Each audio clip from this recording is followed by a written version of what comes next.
feels won the fight, and the guy who landed punches.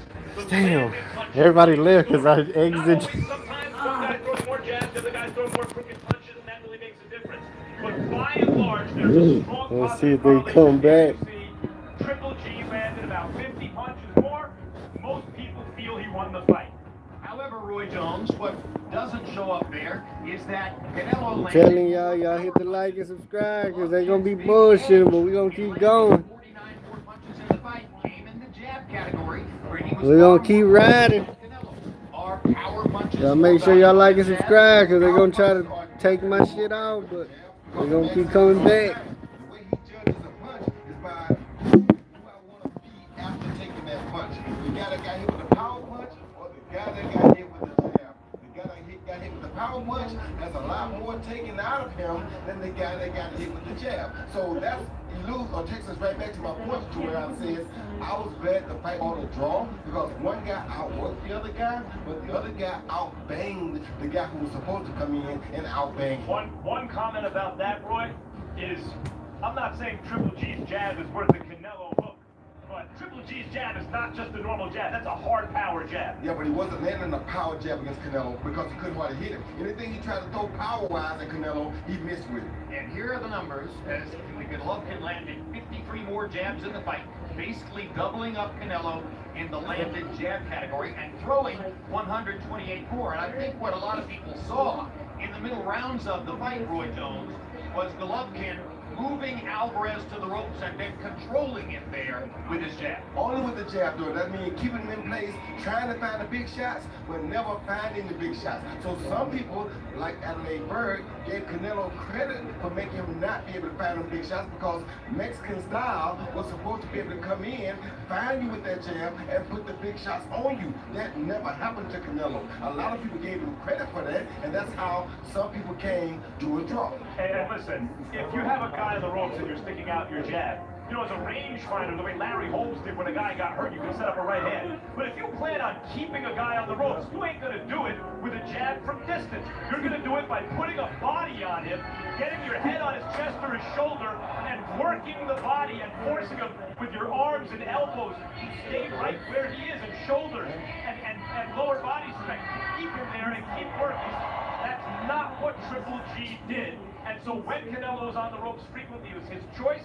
And it was also his choice when he wanted to get off the ropes. Which takes us one of the biggest mysteries of the fight. Would it have been different, Max, if Golovkin had thrown significantly more body shots? And why didn't he throw more body shots? Absolutely it would have been different. That's how Golovkin could have tried to score the knockout. The problem is when a taller fighter goes down to get to a shorter fighter's body, particularly a great counter-puncher off the ropes, he is more vulnerable to shots upstairs, which could stop him because his weight is forward. He's more open to the shot, and Canelo had hit Triple G with some big vicious counters. So yes, it could have been different. Triple G could have stopped him, but he also could have been stopped, and he didn't appear willing to take that risk. Is that actually, Roy, the single most significant number in the first fight? And Golovkin landed only 8 body punches against Canelo. That is most definitely the most single difficult number in the fight to understand for a person like me. How do you go through a big time showdown? But we gonna be alright, man. Y'all don't worry about them shutting it down, man.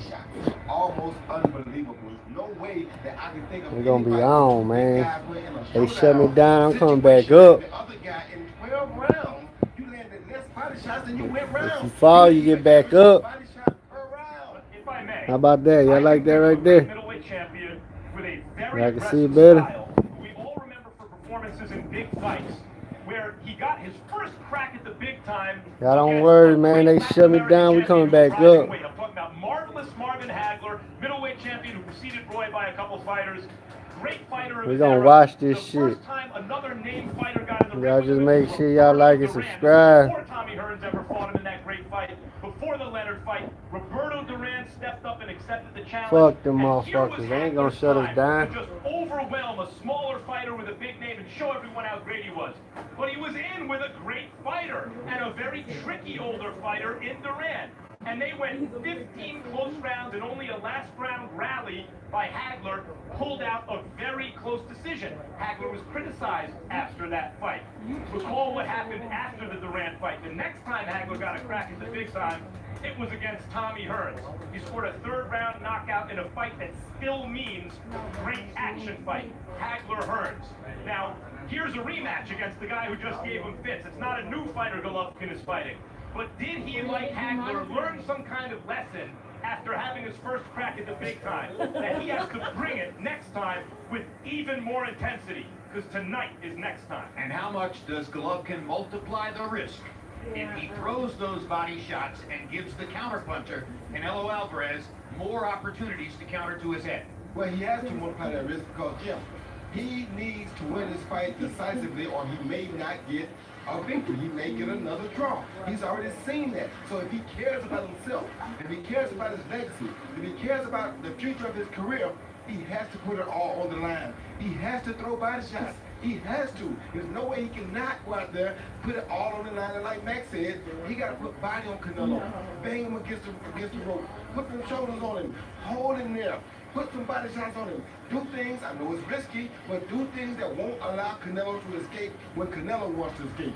Triple G has to be in charge if he wants to win. Let's continue this segment that we might call boxing analytics, as we now use the CombiBox numbers to show us how the first fight changed from round to round to round. And it was really 3 fights within the fight.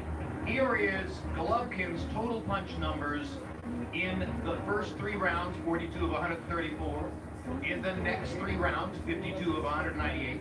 In rounds 7 through 9, 61 of 181. And in rounds 10 through 12, 63 of 190. So we see that as the fight goes on, Golovkin threw more punches and landed more punches, but became slightly less accurate as the rounds progressed. What's going on there, Roy? Well, as the rounds progressed, what happened really to me is Canelo started changing the fight up, and because he couldn't land with the big shots, he was missing more. He was trying to hit him, but he couldn't. So he was trying to put that range pounding jab to hold him in place, but when he went to go at him, there was nothing there. You know what else, guys? You know what shots are easier to land at a higher percentage? Body shots. Body shots, because the head, the head moves, the body doesn't move as easily. And Triple G wouldn't throw the body shots.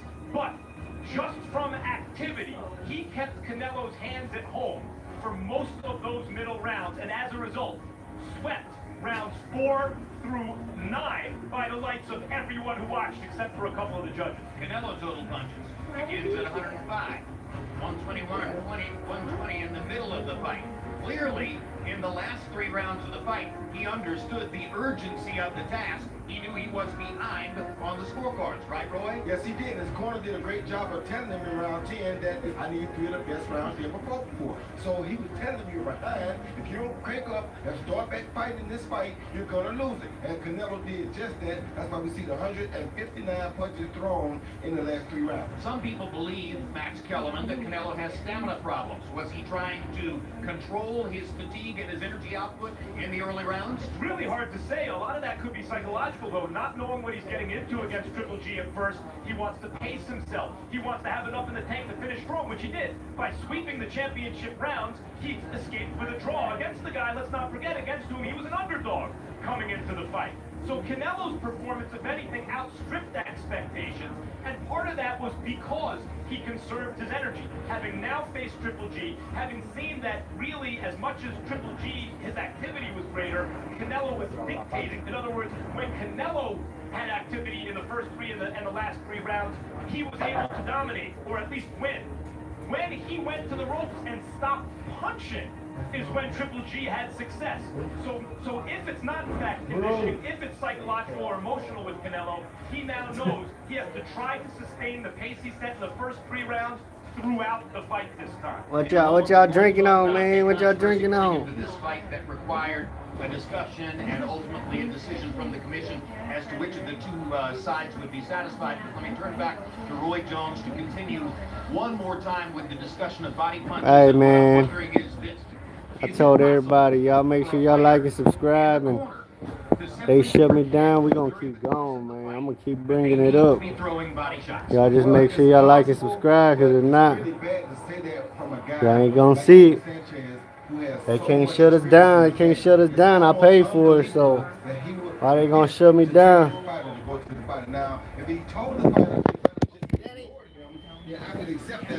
Tell them what's up. Tell them what's up. This is my YouTube channel. Y'all like and subscribe.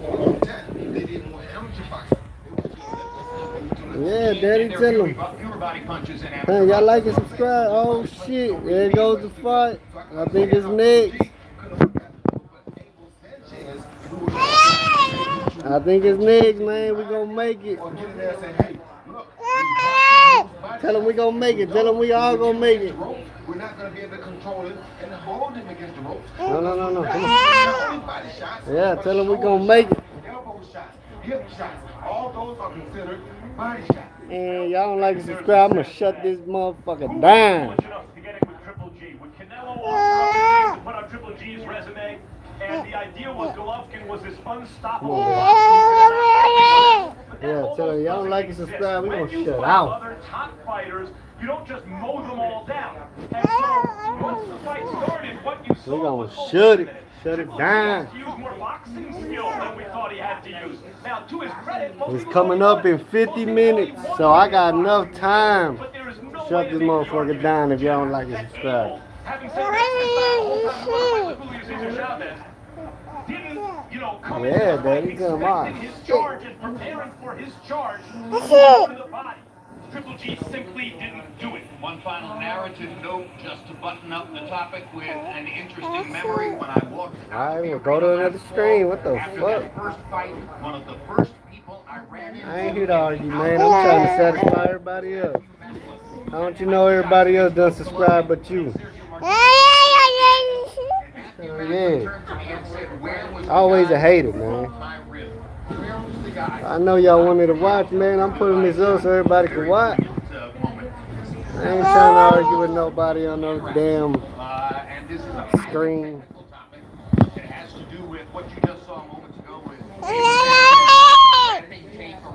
Y'all tell that fool, man. prepared to put on the glove. There was a particular discussion regarding how the hands could be wrapped. And there was a controversy regarding expectations that Golovkin and Abel Sanchez might not like hands wrapped. And it has to do with a technique called stacking. Hey, Daddy, stop. Stacking is and why it would be. Come on. Call mommy. You come back and Call mommy. you come back and put gauze on top of the tape.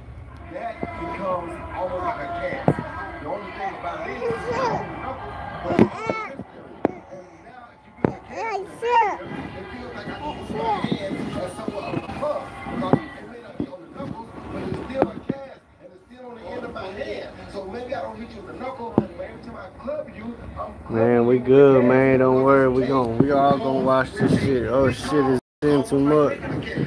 Oh shit, I can zoom it in if y'all got it on the big screen. Cutman and cornerman in the fight game is Jacob Stitch Duran, who worked with Andre Ward throughout most of his career, worked with Vladimir Klitschko through most of his career, has been with an awful lot of top fighters, and Stitch Duran gave us earlier this week a demonstration of hand wrapping.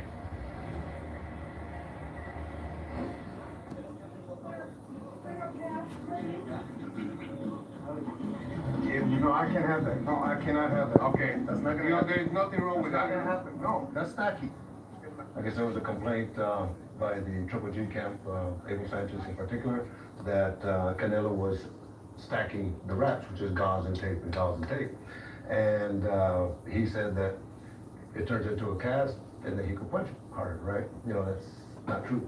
It's all in the tension. It's not how much gauze or how much tape you use, but how you apply it and where you put the pressure on the areas that need to be protected. The reason you wrap the fighter's hands is so they don't break them. I started off with the gauze, did the tape, 2 layers of tape. As I'm putting the second layer of gauze here, this is part of the stacking. Now we're going to go with the second layer, all right, which will be the final one.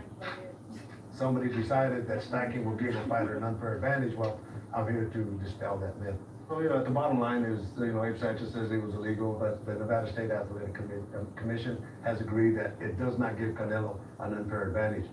Close it. What about Joe? This one wound up going Canelo's way. He will get to stack the wrapping the way he wanted to. Our Kieran Mulvaney is standing by right now to discuss it more with Gennady Golovkin's trainer, Abel Sanchez. Kieran?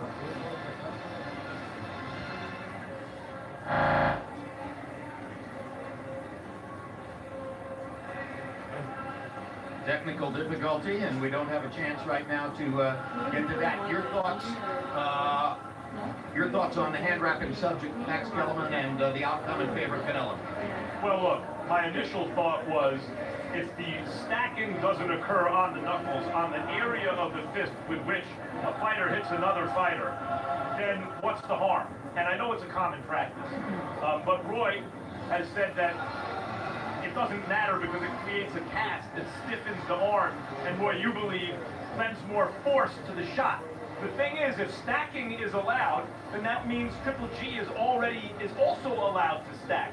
Since it's not the striking area of the fist, and since both sides are allowed to do it, it seems okay to me. Yeah, I can't imagine that Abel Sanchez doesn't know how to stack the wrapping. That's my point, Jimmy. So if you know how to stack the wrapping, why are you complaining about Canelo's stacking? Go stack yours. Because it's simple. Go stack yours because it's not really about the stacking. Abel Sanchez has been playing mind games, or trying to, with Canelo and his camp the entire promotion. There is legitimate bad blood between these camps. And as always, the guy with the aggressive fighter who's making the fight wants to go the counter-punching side into standing and trading more, and I think that's what Abel has in mind. And I'm told that our technical problem has been fixed, so let's see if Abel Sanchez will play mind games with Kieran Mulvaney. Kieran. Thanks, Jim. Abel, there's been a lot of talk amongst all the various different subplots of this about the hand wraps. You were unhappy with the situation last time around. You've had conversations with the commission. How satisfied are you?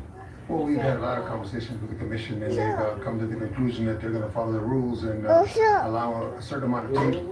So if there is stacking, it's going to be with a limited amount of tape, so it won't be that cast that was made the first time. There have been, as I said, a lot of different subplots involved. Canelo and Gennady had not seen each other for many months until the weigh-in. There was a little bit of shenanigans at the weigh-in. What did you make of Canelo's behavior? I thought that he's nervous. He didn't even look Gennady in the eye. He went to push him. I put my hand between them. I stood between them. There's no reason for anything to happen at that moment that's going to keep this fight from happening. Even if it's not a cut, even if it's not something like that. They say it's a bruise on an eye. Come fight time, 1 or 2 punches and it opens up, and it makes it a different dynamics. You said a lot over the last few months about where Canelo fought in the first fight. Are you expecting that to have any impact? Are you expecting anything different from Canelo tonight? Well, the pressure's on him. If he wants the fans to boo him like they did the first time, that's up to him. But I think the fans deserve the kind of fight that he's promising, and if he fights that kind of fight, I think we're all going to be treated to a classic fight. What are you hoping to see Gennady do differently, if anything, from the first fight? Knock him out. Canelo fights that kind of fight. It's good for the fans, but it's also good for boxing. I think that Canelo's got the power to hurt Golovkin, and Golovkin's got the power to hurt him. Let's find out who has most. You haven't trained Gennady for a rematch before. Is it at all different in the way that you approach a fight? Well, it's actually easier because it's like taking a test last week and you take the same test next week and you already know the answers. You already know what you have in front of you. So it was a more happier camp, I want to say, a more focused camp because we know who we have in front of us. How hard was it, or how important was it for you to try and keep Gennady insulated from all the back talk that was going on? How did you keep happy and focused? You know, with today's social media, they shut us down. We're going right back up. Y'all just like and subscribe. But every time I saw him, come up every time they knock me down. He seemed like a very happy camper. He seemed like he was just looking forward to this date, looking forward to stepping in the ring and giving his fans the kind of show that he's always given them. Yeah, that was the question I really wanted to ask. Just now we're so close to the fight, it must be a relief now. You've gone through all this background stuff, you've gone through all the dispute. Now you guys are ready to fight. This is what it's all about, right? Yeah, I always say that it's not a fight until the touch gloves in the center of the ring, but we're so darn close right now that it's a fight. Quit talking shit. Just watch the damn fight, man. Tell us. Are you expecting a great show? Really, what are you expecting from Canelo? I'm expecting a great show, honestly. Daddy, move. What are you doing? They're trying to watch. On them and on the judges and on the commission. Come on, get up. Everybody concerned with this promotion to put on a good fight. Get up. Not only for this fight, but for the sport. This is the most important fight this year, and I think the sport needs it. Okay, thank you very much, Abel Sanchez. Jim, back to you. All right, thank you very much, Kieran Mulvaney. Roy Jones, there was another equipment topic, and this one did not go Canelo Alvarez's way. It had to do with a newly manufactured, apparently, glove that Alvarez to wear in the fight. So let's take a look at the glove, and you tell us exactly why was it that Canelo wanted to use it, and why is it, do you suppose, that the Nevada State Athletic Commission said no go? Well, to me, Jim, the glove is a pretty good glove. It's actually a very good glove. But I see a lot of the weight distributed down here in the wrist part, which means there's less action, less weight up here on the knuckles, which makes for more action. Canelo, I don't understand why he would want to punch the glove, because he's not really the puncher. Triple G is. So I don't think it's about the gloves. I think this is a pretty good glove, and it could probably be one of the better gloves on the market, because the feels just as good as any other glove I've worn. But for Triple G's sake, I'm like him. You think for 1 minute that I'm going to let you make a glove to come fight me in, that you and your people manufactured, you got to be out of your mind. You can't come to the biggest fight of your career and think you're going to bring your own gloves and wear to fight me with a glove that you and your people made? Are you serious? No, that's not happening. So I think Canelo probably did this just to get back at Abel and slow some of the stuff down that Abel was throwing at him. All right, well, let's talk about Abel Sanchez for a moment, Max Kellerman, because he has become one of the most prominent personalities in the sport within the past few years, and this is an interesting change. There was a long period of time after his period training Terry Norris and other top fighters back in the 1990s, when he was more or less out of boxing, minding his construction business in Big Bear, California, and the legend now, very similar to the legend of Freddie Roach and Manny Pacquiao, is the guy who got a phone call from a manager he did not know, offering him the chance to talk to a fighter he'd never heard of, and the fighter turned out to be Gennady Golovkin. So, is Abel Sanchez a great trainer, or did he become a great trainer because Gennady Golovkin walked into his gym? Well, he had the Norris brothers way before he had Triple G, and they were very successful. Abel Sanchez knows what he's doing, and that includes in the build-up to the fight. And much like Manny Pacquiao and Freddie Roach, Manny Pacquiao was the nice guy destroyer.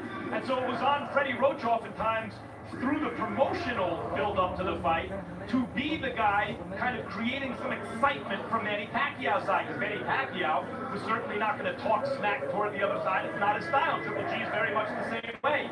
Soft-spoken, nice guy. You know, a destroyer once he's in the ring. So it's on Abel Sanchez to kind of generate excitement in terms of the talking from Triple G's side.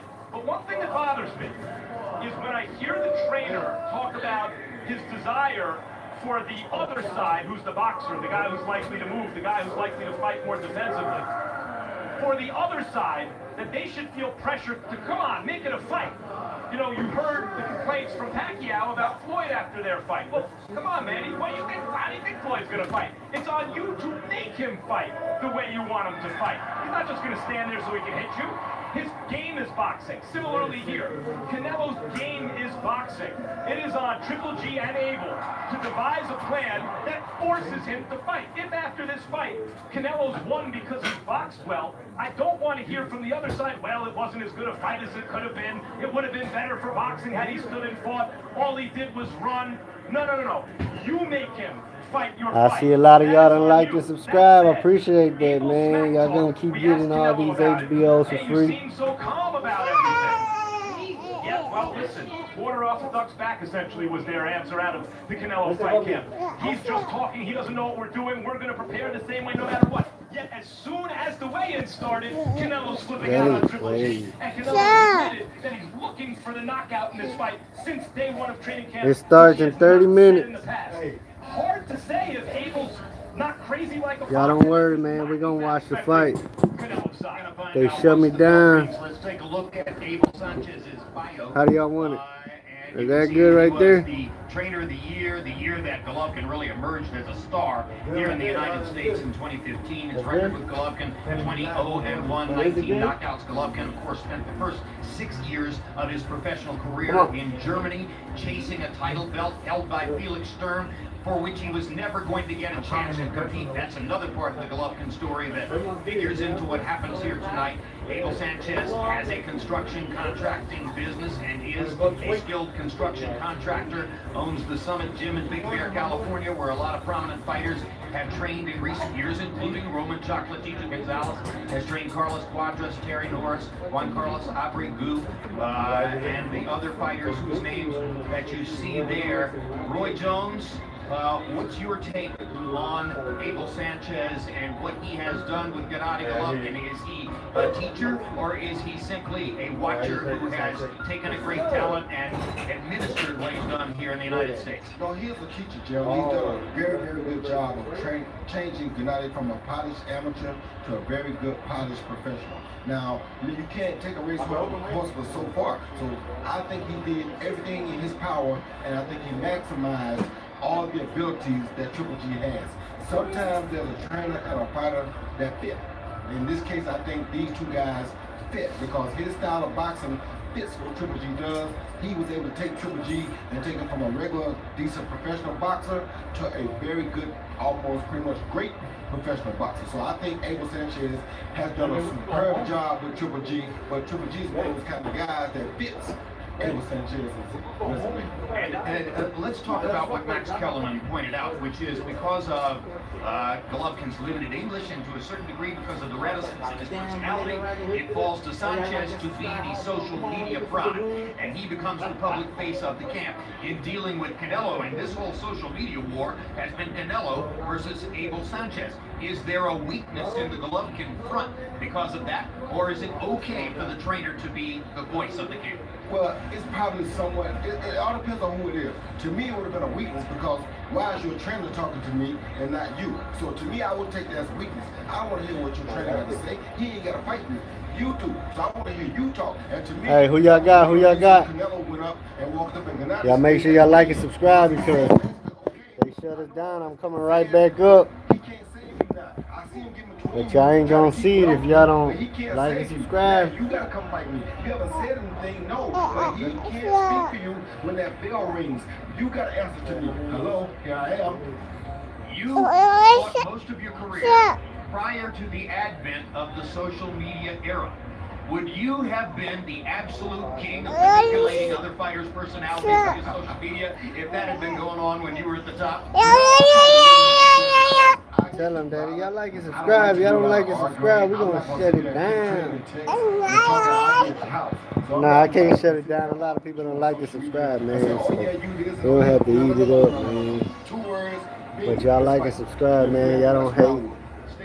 I'm gonna have every HBO channel whenever they got pay-per-view. Who are the trainers for Canelo Alvarez, but right Yeah, now just make sure y'all like and subscribe. With Roy Jones, time to look at some Gennady Golovkin highlights and look at some of the action that has made Triple G a massive star in America. Starting with what I mentioned before. Hey, I'm trying to sit y'all up right. Hey, Daddy, stop. Come on. Solid but not spectacular opposition. That's who was available to fight him at the time. It was an issue of top fighters sucking. It was an issue of promotional and networks being on Hold on, separate man. I'm tracks. trying to sit But y'all what up. he provided against these guys weren't just wins. They were, and it wasn't just knockouts, guys, or dominant performances. Yeah, hit that like and subscribe, man. Moments. He left indelible. Y'all don't be like that. In this fight, it was the left hook to the body. Not just If y'all real, y'all just like and subscribe, man. Y'all don't hate. Come on, Daddy. Stop. Will always remember that. Oh. It seemed during that stretch that in every fight, Triple G left you with a memory like that. They were all different, but in one way or another, they spoke to his unnerving power, and it was a spectacle that fans clamored to see again and again. Well, how about Curtis Stevens? And of course, the highlight here was Stevens falling to the canvas in the second round with a particular look on his face, Roy Jones. Yeah, he felt that power and he looked up because he's a power puncher himself. And it was like that right there, like you said, whoa. Iconic moment. Another iconic moment. What in the heck just hit me? I mean, it was shocking to see a guy who's supposed to be known as a puncher look up and say, whoa, what did I just get hit with a brick? And Golovkin pounded on Stevens for 8 rounds before the fight was mercifully stopped with Triple G in the middle of yet another violent assault. But as you said, Max, the iconic moment was when Curtis Stevens rolled on the canvas and his eyes rolled up in his head and he had that look on his face. Whoa, what did I do? So Macklin is driving on the canvas from a body shot. Against Stevens, it's the puncher who talks back, saying, whoa, what did I just get hit with? Those are the two memories from that fight. Golovkin was not just like every other dominant fighter. He left you with images. He left boxing with permanent images. Are we going to see Daniel Geale? Here he is against Martin Murray. Well, against Murray, the knockout streak was on the line. He was fighting in Monte Carlo. He had to go all the way into the 11th round against the very tough Martin Murray. For a while, it looked as though the knockout streak was going to come to an end, Matt. Right, and then he lifted Murray off his feet with a shot. That's right. There's one of those body shot knockdowns as Murray takes a knee. And it's a smart thing to do for a fighter against a puncher like Golovkin. Yes, it is, because if he hits you with another body shot, it could be over with. So take a knee, get a break, then come back and try it again. But for us, we know it's just a matter of time before Triple G catches him with another body shot. Yep. That was the second knockdown of Murray, but ultimately, this fight went into the 11th round, and the knockout streak was on the line. And Golovkin was searching as he sent Murray sailing through the air. Sent him sailing through the air. Y'all like and subscribe. Y'all like and subscribe. Tell him, Daddy. Y'all like and subscribe, my pigs. Y'all like and subscribe, please. Yes, he sent him sailing through the air on that punch. And by the way, guys, notice when he's not as worried about what's coming back. Boy, he did good body work against Murray, didn't he? He needs to take the mothballs, dust the mothballs off, and do that body work. This was against Daniel Geale of Australia in Madison Square Garden.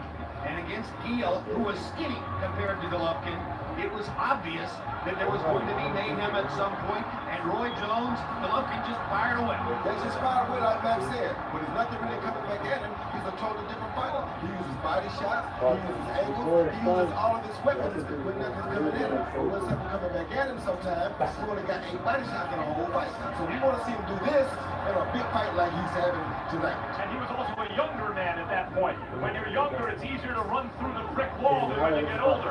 But here comes another iconic image.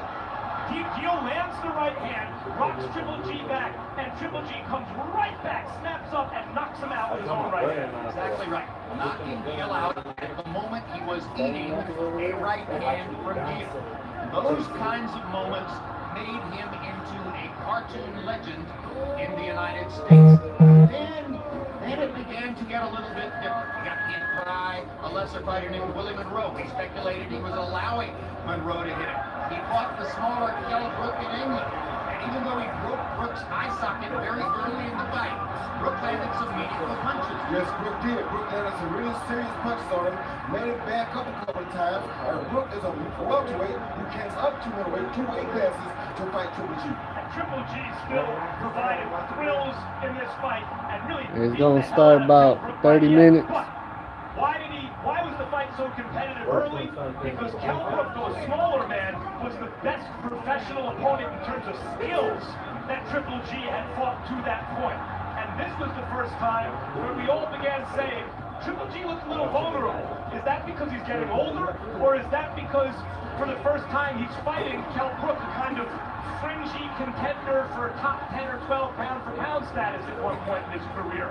And it was unclear what the answer was. And it's worth noting, by the way, Brook's career has never recovered from this particular beating. The eye socket was broken again when he fought Errol Spence. And it remains to be seen if Kell Brook will ever rise to the heights he occupied prior to deciding to move up from welterweight to middleweight to fight a destroyer like Gennady Golovkin. So the knockout streak was still intact after that. 23 knockouts in a row. And that's when Golovkin fought Daniel Jacobs in Madison Square Garden. And now you got a little taste of what it might be like ultimately against Canelo. It's different because Jacobs was taller than Golovkin, but the same because he had good footwork and is a skilled counterpuncher. Not only that, you got to see from Matthew Macklin that when he fights a guy as big as he is or bigger than him, it poses a problem. And right here, Daniel Jacobs is bigger than him. So Daniel Jacobs came right back off this knockdown like it was nothing and continued to attack Triple G towards the end of the fight. In fact, Jacobs told people after the fight that the knockdown reduced Golovkin to human for him because he felt like even though he went down, it wasn't a crushing shot. And he felt as though he could continue in the fight and be effective. And once again, Triple G's a little older and now fighting the best opponent, not just the most skillful in Kell Brook, who's smaller, but the best opponent he's It's about to go down, man. It's about to go down. So it's difficult to tell, wait a minute, is this because in 25 minutes. His quality of as a fighter, his size? Oh, my fault. 27 minutes. That Ready? Those were the questions leading up to the Canelo fight. Y'all don't worry, man. Y'all just like and subscribe. They shut us down. We coming right back up. Prior to the Canelo fight, there were actually some nervous moments as they awaited the scores. Even though Golovkin had the insurance of having knocked Jacobs down, Jacobs' performance in the late round suggested that the scores might be close. Golovkin wound up winning a unanimous decision. And these are the recent. Tell Oscar the lawyer, it's all good, man. I paid for it. May 5 of this year, when Canelo Alvarez was unavailable. Y'all just hit that like and subscribe, because we're going to come right back up when they shut us down. The draw against Canelo Alvarez last September. We showed you highlights of Jacobs, Brook. You did not see the highlight of Dominic Wade. That was an easy knockout with the right hand for Gennady Golovkin against a markedly inferior opponent in Los Angeles. And now let's take a look at Canelo Alvarez and his recent appearances. Cesar Chavez was one of basically kicked the fight into. Liam Smith put up a spirited effort but was too small to really bother Canelo Alvarez. Alvarez knocked him out with a series of vicious body shots. Amir Khan put up a spirited effort but was basically too small to threaten Canelo Alvarez.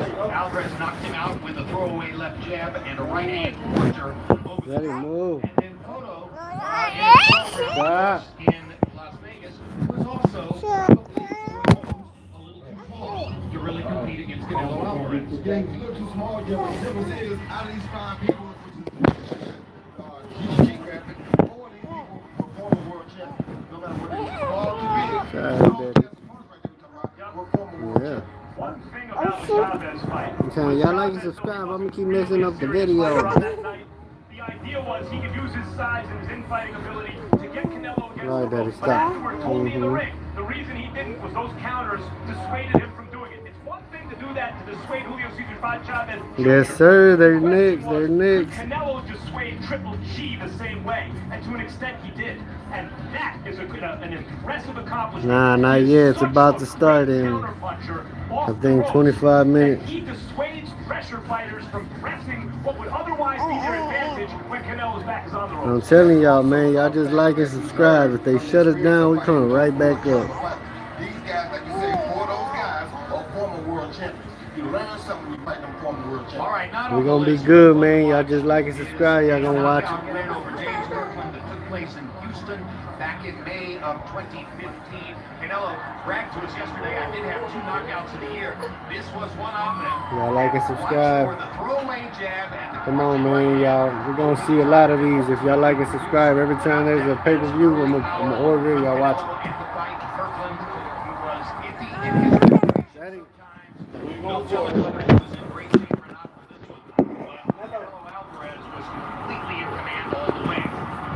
Going for Canelo, man. Throw him in with a pressure fighter who's just going to give him the bum's rush. Canelo will carve him up. And that's, as I keep saying, one of the reasons Triple G is a little more hesitant than in other fights to simply pin him on the ropes. He does it behind his jab. He tries to apply real skill. Because Canelo...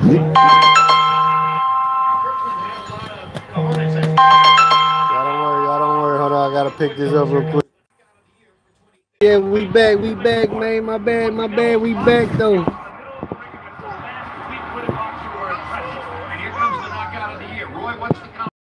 Nah, I ain't babysitting, that's my baby, man. Hey, y'all like and subscribe, man. I got a shitload of viewers and y'all ain't liking and subscribing, man. Come on, man. Y'all don't hate. Y'all just like and subscribe. We're going to have this all the time. Tell them that. You like and subscribe my page. Like and subscribe. Yeah, tell them like and subscribe. If they shut us down, we coming right back up. Y'all just like and subscribe. From Sergio Martinez, but Max Kellerman Cotto was never really a middleweight. They fought this fight at 155 pounds. So we got to give Canelo credit for winning fights in a variety of ways. Against Amir Khan, yes, he improved his size advantage, but also boxed well in the middle of the ring. Against Cotto, he really imposed his physical strength and size. Against Golovkin, the counter-punching, right? Against Kirkland, the counter-punching. Here you see Cotto boxing well, but simply being the smaller man, Canelo recognizing that and imposing his size. Fight went the distance. Cotto ultimately protested the decision, said that he had done a lot better than the judges gave him credit for. We at ringside agreed with the unanimous decision for Canelo Alvarez. Liam Smith is always great, Roy Jones. He was great against Munguia, and he was great against Hey man, y'all like and subscribe because I heard they shutting this motherfucker down, and we gonna come right back up. Y'all subscribe, y'all gonna catch it right away. Much like a Brazilian Jiu-Jitsu master. Y'all like and subscribe. Don't worry about the obvious name. They shut us down. We coming right back up for y'all, man. Y'all just like and subscribe for me, man. Right where he wants you. Like Wilfredo Benitez back in the day, Roy Jones. Yes, sir. Best defensive fighter of all time. Y'all like and subscribe. Y'all like and subscribe.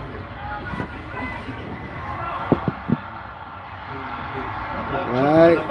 Y'all just like and subscribe, man. Y'all gonna watch this motherfucker. We got 19 minutes. Once the fight starts, that's when they gonna start shutting everybody's videos down. If y'all don't like and subscribe, y'all ain't gonna watch it because they gonna keep shutting me down, but I'm gonna keep coming right back up. Y'all gonna see the video. Y'all just like and subscribe, man. Y'all gonna watch it out. And have his way, but when he pushed Canelo against the ropes, it seemed like he was getting hit more than he was in the middle of the ring. So he quit going and pushing against the ropes and just started circling them and staying in the middle of the ring. The guy who could really test Canelo's counter against the ropes is Julio Cesar Chavez Jr.'s daddy. The great Julio Cesar Chavez, who's here ringside, calling the fight for another for his Spanish TV network. And Julio Cesar Chavez, when he got you on the ropes, pressed his advantage, was willing to take your shots, and understood the art of infighting. Junior was supposed to do that. Canelo's counters dissuaded him. Triple G was supposed to do that. He did it much more effectively because it's way better than Junior, but still not to the full extent that he had promised, and that's what we're waiting to see tonight. Can Triple G be Julio Cesar Chavez Sr.? That's a live shot of Canelo Alvarez in his dressing room. Chelsea thinks he's going to be wearing black trunks in the ring tonight. What's the purpose of that particular exercise, Roy Jones? Well, that's probably loosening up the hips a little bit, Jimmy. Get on there and go up and down with the hips so he gets his hips loose so he can be flexible, because a lot of his defense comes from his hip and his upper torso. So he doesn't use his arms a lot, as much as he does use his hips too. And just as been the case for most of this week, Canelo Alvarez looks very cool, very composed now as he prepares himself in his dressing room, but he wasn't particularly cool and composed at the weigh-in yesterday. So we're going to take another look at what happened at the weigh-in. If you were with us a little bit more than an hour ago, you heard our two experts reflecting on what they saw, but we're going to do this one more time because this is the event which has dominated news coverage in the last 24 hours coming into the fight. This is yesterday's weigh-in, which took place here in the T-Mobile Arena. 159.6, 159, one half for Triple G. And Golovkin's behavior at weigh-ins is always the same. Calm, civilized, procedural, never reflects any real emotion in this situation. Normally, Canelo is the same thing, but then this happened.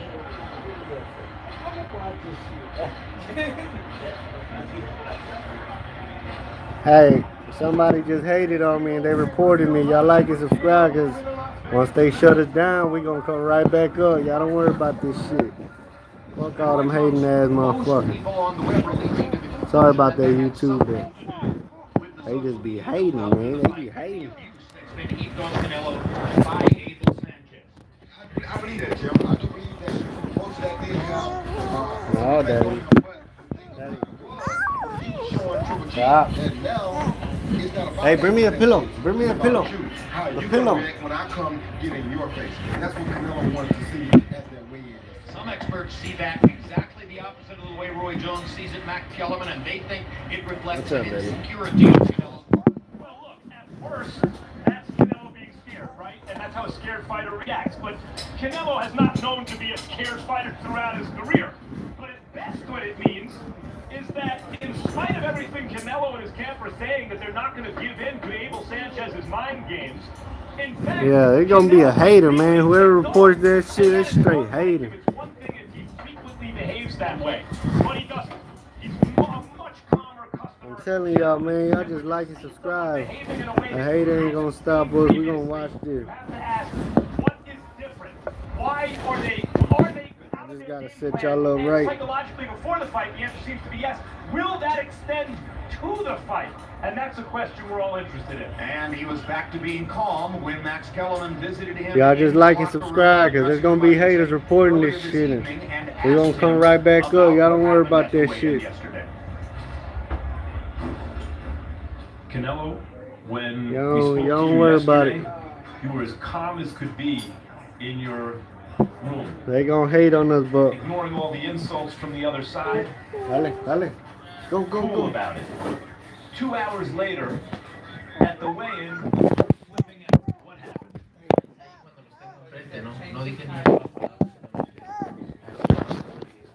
Una reacción de mi parte y es lo mismo que voy a hacer esta noche. Creo que siempre las palabras salen sobradas.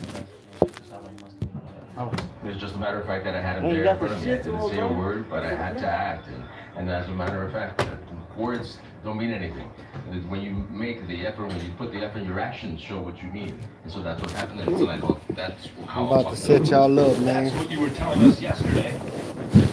But then given the fact that you did behave that way, even though you're saying their words don't affect your game plan, you also told us you were training for a knockout from the beginning. How do you square those things? I'm trying to, man. I'm trying to, man. Don't worry, I'm gonna set it up right for that fight, though. Como lo dije, tengo estas That ain't great. este coraje hacia ellos, utilizar inteligentemente, pero por inercia está ahí el coraje, ¿no? Y se va a ver en la pelea. Y creo que estamos a unas horas de... As I said, I'm going to look for the knockout. And basically, I have that anger within me, and I have that inertia. Hey, man, y'all like and subscribe for me, man. Isn't that dangerous? Against a dangerous puncher, an aggressive fighter like Triple G who would like to lure you into that kind of fight. Así es. Alright, look, my lady, she the real MVP for y'all, man. She's setting y'all up now. She said I'm bullshitting. She said, how's that? Taking risk and making a difference, and that's what makes a difference. And I'm going to take those risks because I want to obtain what I really want. And that's why we can't wait for the opening bell. Thank you, champ. And earlier we detailed the bio of Abel Sanchez, who trains Gennady Golovkin. So here is the bio of Canelo Alvarez's official trainer, Eddie Reynoso. It's actually Eddie Reynoso and his father, Chepo Reynoso. How's that? Training, but Eddie is seen as the lead trainer, son of co-trainer Jose Chepo Reynoso, has trained Canelo. I'm telling y'all, man, I heard they're gonna shut this motherfucker down. Y'all like and subscribe, because we're gonna come right back up. In Guadalajara, also worked with Oscar Larios, another Mexican fighter. Y'all like and subscribe, because I heard they're gonna shut this motherfucker down, man. So y'all don't worry, we're gonna come right back up. Y'all like and subscribe, y'all gonna catch it right away. And we are here in the T-Mobile Arena, where a large crowd has been assembling for the last hour and a half or so. We did have earlier fights on this card, 3 undercard fights, which took place quite a while ago. And the reason that we have been filling for quite some time is because of the action that took place in those fights. So let's take a look back at them. The first one was the return of Chocolatito Gonzalez against a clearly careful opponent named Moises Fuentes. Gonzalez was coming back after a long absence following. Don't move it, no. In the second of their fights last year, Roy Jones, how did Chocolatito look? Well, it looked pretty good, Joe, for his first fight back. It's been quite some time since we've seen him. Great overhand right there with great body composure in it, so it was a very good shot for him. Hey, y'all like and subscribe, because I heard they're gonna shut this motherfucker down, man. And that was a knockout win for Chocolatito, exactly what he needed emotionally and mentally, coming off 2 straight losses to Teresa Kensoring B-side. We still will remain to see whether Chocolatito Gonzalez can become a factor again at 115 pounds. David Lemieux against Spike O'Sullivan, 2 middleweights. Lemieux came into the ring with an unofficial 15-pound weight advantage. Max Kellerman, it showed. Yeah, I mean, it's one thing when you're already one of the biggest punchers pound for pound in the game. against the guy who's right in front of you. It's another thing to come in 15 pounds heavier than the guy. It's not fair. David Lemieux, anything he hits has to go. Y'all like and subscribe, man. I got a feeling they're gonna shut this motherfucker down. Not always the greatest stamina, maybe not the greatest skills fighter, but if he hits you, forget it. He wants to fight the winner of Canelo versus Triple G. He's already had one fight against Golovkin in which Golovkin jabbed him to death for 8 rounds before forcing a stoppage in Madison Square Garden. Then it was 21-year-old Jaime Munguia against a Canadian challenger named Brandon Cook. Munguia defending a 154-pound title. He's only 21, Roy. What a future. Yeah, what a bright future this kid has. You know, a little bit more speed we can use out of him, but he's such a big puncher and such a massive guy for a junior middleweight. I mean, who comes in the ring at 175.5 after they weighed in at 154? Unbelievable. Can we have weigh-in same day again? That's ridiculous. 20+ pounds, 3 high. Unbelievable. Well, here's what we have. As of January 1, the Association of Boxing Commissions have agreed that they will adopt the same rule which now exists in California, which requires a weigh-in on Saturday morning, the day of the fight, and mandates that no fighter can gain more than 10% of his body weight overnight. That's an attempt to limit the number of times that somebody like David Lemieux can put on an extraordinary amount of weight and come in with a significant weight advantage. It's step in the right direction. Yeah, it's step in the right direction. You want to see welterweights, you want to see 147 pounders, middleweights 160 pounders. You've seen junior middleweights are supposed to be 154, they're 175. It's absurd. But Jaime Munguia is a really interesting prospect, a very fun fighter to watch already at the age of 21. I'm telling y'all, man, y'all just like and subscribe. We're gonna watch them all. So that hopefully one day he They is saying to one change of the the main stream, but attractions in a fight like we have in the main event tonight. Roy Jones, both of the fighters in tonight's main event are well aware that the undercard ended an hour and a half ago, and that this crowd they only shutting the ones down with a lot of views. We ain't got a lot of views, man. We good. Talking to each other, etc., and essentially waiting through a long build-up for the main event. So there's nothing going on in this arena while they're in their dressing room. Y'all like and subscribe. If I see a lot of likes and subscribes, I'll change the title, man. How about that? Let's see how many people down. Just may make them a little bit more anxious, Jim, because they know the people out here are waiting. They know the people are anxious. Now the people had to sit for a whole hour and 10 minutes to wait on them. So now they almost can't come in here and deliver. So it may hurt Canelo more than it hurts Triple G, because now Canelo may feel an urge to have to come out and give these people more than he expected to give them because of them having to wait for him. All right, did you have fun? I had a great time. Did you have fun? Oh, are you kidding? Talking boxing, moving up to the best sporting event of 2018. All right, we are ready now to turn our attention to the main event. Our undercard bouts are now complete, and we're ready at last for the T-Mobile Arena's main event, the hugely anticipated rematch between two of the best in boxing today, Canelo Alvarez and Triple G Gennady Golovkin. There's been a year-long build-up to this second fight, with a number of dramatic twists and turns. Now it's finally about to begin.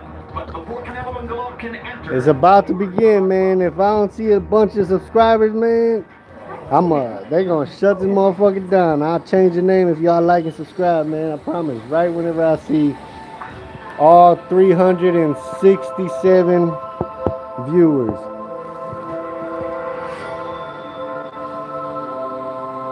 If y'all don't like and subscribe, the title's gonna stay the same. Everybody, whoever's watching this, y'all like and subscribe, and I'll change the title right when I see all y'all.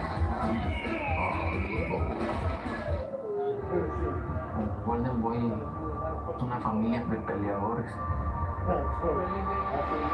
Cuando nosotros tenemos una meta,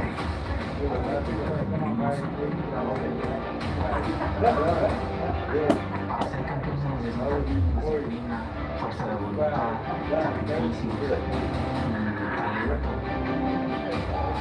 Los límites no existen.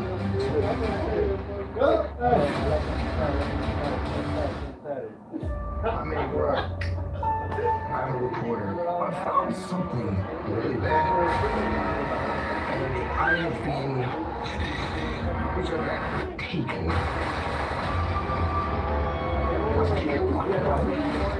Find out. We cannot disperse. Y'all hurry up, man. We got another, somebody else reported this motherfucker. Y'all like and subscribe. I'll change the names. I got about 409 viewers, man. If y'all don't like and subscribe, the name's gonna stay the same. All these hating ass motherfuckers, they just reporting us. Y'all like and subscribe.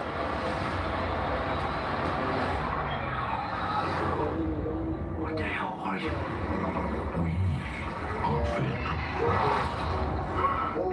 Can I have a parasite? Mrs. Chen?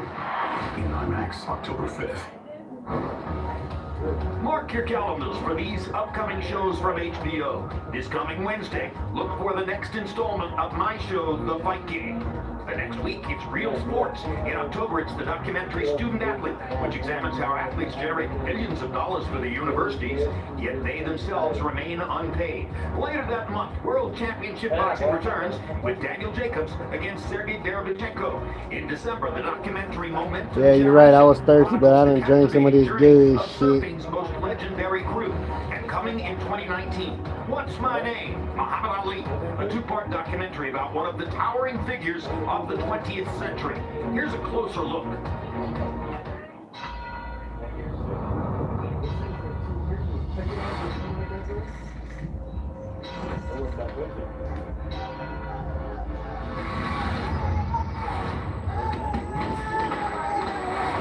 Y'all come on, man. This fight's about to start.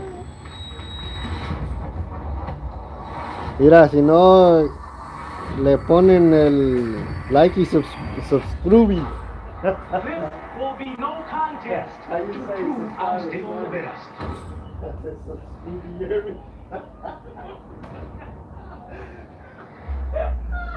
You be the stupidest motherfucker. Canelo vs. Triple G2 is being brought to you live from T-Mobile Arena in Las Vegas by Tecate, the official beer of boxing. Man, there's people hating, man. They saying to spam my shit, man. Y'all just like and subscribe, man. I'm telling y'all. I don't know how to say subscribe in Spanish, but there's people in here speaking Spanish, and y'all come on, man. It's about to start. It's about to start. Y'all like and subscribe, and y'all gonna get the title change, man. The title's gonna change. El título se va a cambiar nomás. September 16, Subscribe. was a night that epitomized everything great about boxing and everything which can be so frustrating. Y'all just like and subscribe. It's not often two superstar fighters in the There's 480 people, man. Y'all subscribe, and we gonna change the title. Did just that, and then the bout actually lived up to the hype, but much of the excitement was lost in the judges' questionable scoring and the subsequent verdict of a draw. And even with all that's happened to both boxers since that night, one thing appears certain: one way or another, both Canelo and Triple G need closure tonight.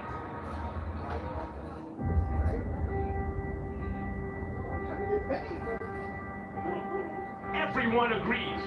Man, I'm trying to get paid. That's what I'm trying to get all these subscribers, man. Triple G is beginning to. I'm telling y'all, every time they subscribe, y'all gonna see all these HBOs all the time. Y'all just subscribe, man. I ain't telling y'all for nothing. What? Canelo Alvarez firing away down the stretch. Almost exactly 1 year ago, Canelo Alvarez and Gennady Golovkin battled for 12 rounds, revealing nothing but fierce resolve and respect for one another. This is officially drawn. But after a controversial decision left the boxing world wanting more, the rematch was quickly scheduled for May 5. Then, everything changed. Canelo Alvarez tested positive for trace amounts of clenbuterol. Desafortunadamente la pelea, la revancha tendrá que esperar.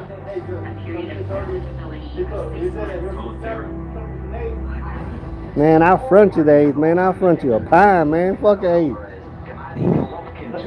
Se cayó el teléfono.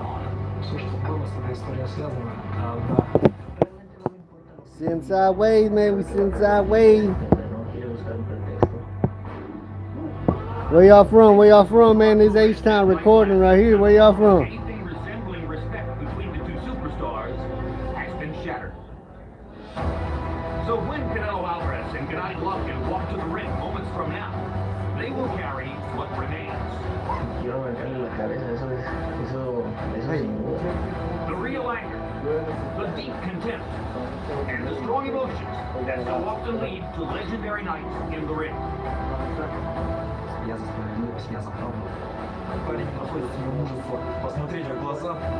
Tonight, no amends will be made. No peace offerings to repair a fractured relationship. There will be only a fight in search of a definitive conclusion.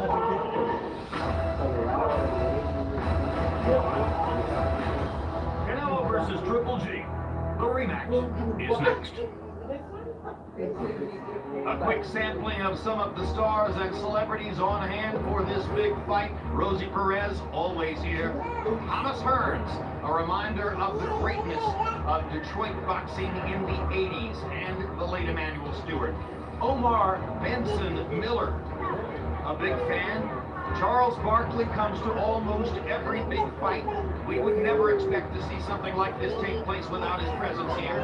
Dale Earnhardt Jr., profiled on Real Sports for his upcoming second career as a boxing or as a racing broadcaster. Will Smith, who of course once portrayed Muhammad Ali, and Dave Chappelle, who comes to almost every big fight, just like Charles Barkley. All right, now let's come back to our two experts to get ready for tonight. Max Kellerman. Hey man, y'all like and subscribe. Y'all like and subscribe. Right when it starts, I'll change the title if y'all like and subscribe. I want to see 100 subscribers at least. Just 100 more subscribers and I'll change the title. There's only one thing missing. The guys seem to like each other. Not anymore. This is a grudge match, and it brings up so many questions. Most importantly, does that mean that Triple G now throws caution to the wind and takes the kind of risks he didn't always take in the first fight, pinning Canelo to the ropes and keeping him there? And does that mean that Triple G is more likely to score his knockout, or that he's going to give Canelo the kind of counter-punching opportunities? There's risk involved, after all, to score the knockout himself. Come on, man, we get some subscribers, but I need 100. I just need 100 subscribers more, and I'll change the name right when I get them, I promise. All right, let's turn to our World Championship boxing expert, Roy Jones. Which of those questions might you want to answer, Roy? The main question I want to answer is that Triple G knows that right now he has to throw. Man, I'm at 279. Who said 400? I don't even see this shit. Try to get the knockout. Because all right, man. I'm gonna do this all for y'all, huh? The clock is running out on him. He's already 36. All right, I got y'all, man. Let me change the name real quick. Because this clock is steady going bad. The timing is not clipping. He has to. Like Mac said. I got y'all. I got y'all, man. Maybe the most important number old Triple G, as Roy suggests, pushing the envelope. Hey, who knows how to change the title, man? I can't even change the title. On the tail of the tape, and you see that age difference in this. Shit. Canelo Alvarez is fighting in his 53rd pro fight. It's the 40th for Golovkin. Hey, man. His professional career actually began. I don't even know how to change the damn title, man. 350 amateur fights. I'm being serious, man. I ain't even lying. He sometimes gives away by leaning forward as he stalks the opposing fighter. An arm length advantage for Golovkin. A 1-inch measure from the armpit to the end of the fist, and that mostly shows up in his jackhammer jab. And they both weighed in under the 160-pound limit. Golovkin at 159.6 was on the scale. Canelo at 159.4 moments after. All right, I got y'all. I'm gonna change this shit to daily vlogs, man. I got y'all. Daily vlogs. That's what it's gonna be called. I need to try to. Oh shit, we started, man. We done started. Fuck, man. How do you change this shit?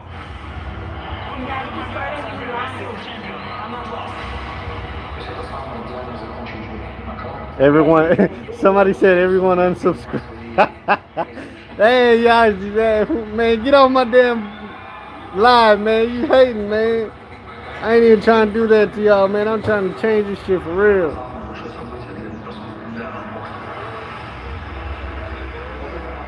Hey, if I start a new live, whoever done got this shit, whoever subscribed, y'all gonna watch this shit, man. I ain't even trying to do y'all like that, but I'm about to restart this shit. Y'all make sure y'all like and subscribe because this fight is gonna be watched, but I gotta restart it to change the fucking name, so I'm sorry for whoever did it. That's y'all fault. But whoever watched, whoever subscribed, y'all lucky because y'all gonna get it right away. The fight done started, man. So if y'all don't like, subscribe, I'm sorry about y'all, man. Uh-oh, y'all heard that? Y'all heard that? Fuck, man, I ain't even trying to do y'all like that, man.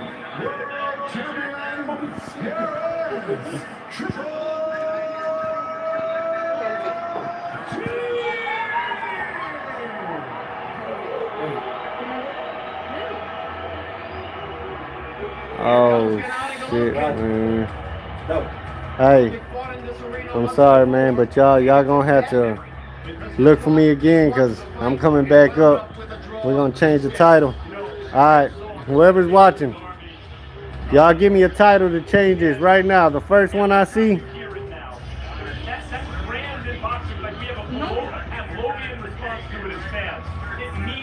First name I see, that's gonna be the name.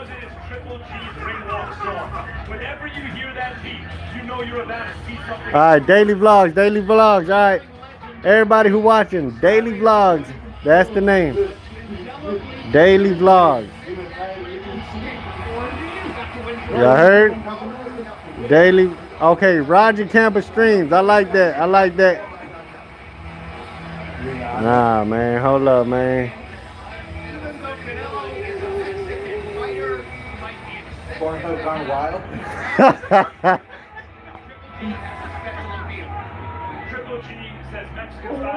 Alright, y'all, daily vlogs, that's gonna be it. Alright, y'all come back, daily vlogs, y'all remember, daily vlogs, DAILYVLOG.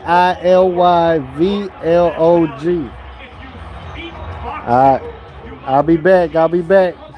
5, 4, 3, 2, 1, daily vlog.